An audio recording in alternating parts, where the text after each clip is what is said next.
जोरों शोरों से चल रही थी। हर घर में रंगों, मिठाइयों और उत्साह से भरा हुआ था। लेकिन गांव के एक कोने में एक छोटी सी झोपड़ी थी, जहां अरविंद नाम का एक गरीब आदमी अपने परिवार के साथ अरविंद गाँव में मजदूरी करता था, लेकिन उसकी कमाई उतनी नहीं होती थी वो अपने बच्चों के लिए नए कपड़े और मिठाइयाँ ला सके। फिर भी उसके मन में होली को लेकर उतना ही उत्साह था जितना बाकी गाँव वालों के मन में। होली से एक दिन पहले गांव के चौपाल पर ढोल नगाड़े बज रहे थे। लोग अबीर गुलाल खरीद रहे थे, मिठाइयाँ बन रही थी और बच्चों नए नए कपड़े में इधर उधर दौड़ रहे थे। लेकिन अरविंद होली में सन्नाटा था। उसकी पत्नी निर्मला उदास थी, क्योंकि उनके पास इतना भी पैसा नहीं था कि बच्चों के लिए थोड़े से रंग या गुलाल खरीद सके। उनका बेटा गोपाल और बेटी राधा मायूस होकर द्वार के बाहर बैठकर बच्चों को खेलते हुए देख रहे थे। अरविंद ने अपनी पत्नी से कहा, निर्मला, तुम चिंता मत करो, होली खुशियों का त्योहार है, मैं कुछ न कुछ इंतजाम जरूर करूँगा। अरविंद गांव के चौधरी जी के पास गया और उनसे थोड़ा आटा और शक्कर उधार मांगने की कोशिश की, ताकि होली पर बच्चों के लिए कुछ मीठा बना सके।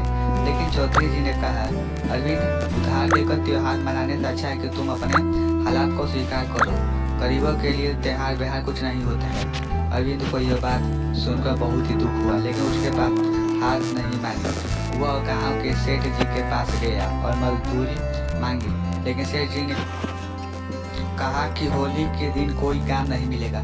अरविंद मायूस होकर घर लौट रहा था कि रास्ते में उसे एक बूढ़ी अम्मा मिली। वे बहुत थकी हुई और भारी लकड़ियों का गट्ठर उठाने की कोशिश कर रही थी।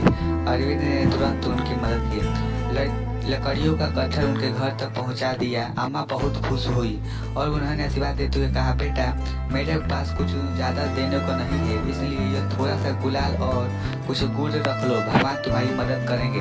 अरविंद की आंखों में खुशी के आंसू आ गए। वह भागता हुआ घर पहुंचा और पत्नी को गुलाल और गुड़ दिखाया। निर्मला ने जल्दी से गुड़ और आटे से मीठे गुलगुले बना दिए। अगले दिन होली थी। गांव में लोग खूब रंग खेल रहे थे, ढोल बजा रहे थे और मिठाइयाँ एक दूसरे को बांट रहे थे। रामू और उसके बच्चे भी अपने पुराने कपड़े में थे, लेकिन उनके चेहरे पर खुशी थी। गोपाल और राधा गुलगुले खाकर बहुत खुश थे। अरविंद ने सोचा कि वह अपने बच्चों को थोड़ा और खुश करने के लिए गांव के चौपाल तक ले जाए। जब वे वहां पहुंचे तो गांव के बड़े लोग चौधरी जी के घर मिठाइयाँ खाने और गुलाल उड़ाने में व्यस्त थे।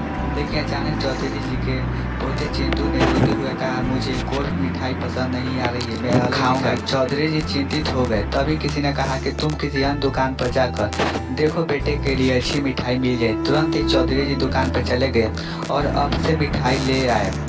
लेकिन उनके बेटे को यह मिठाई अच्छा नहीं लगा, यह रोने लगा। तभी यहाँ से अरविंद आ रहा था। उसने चौधरी जी से पूछा कि क्या हुआ चौधरी जी, तुम मेरी मदद क्या?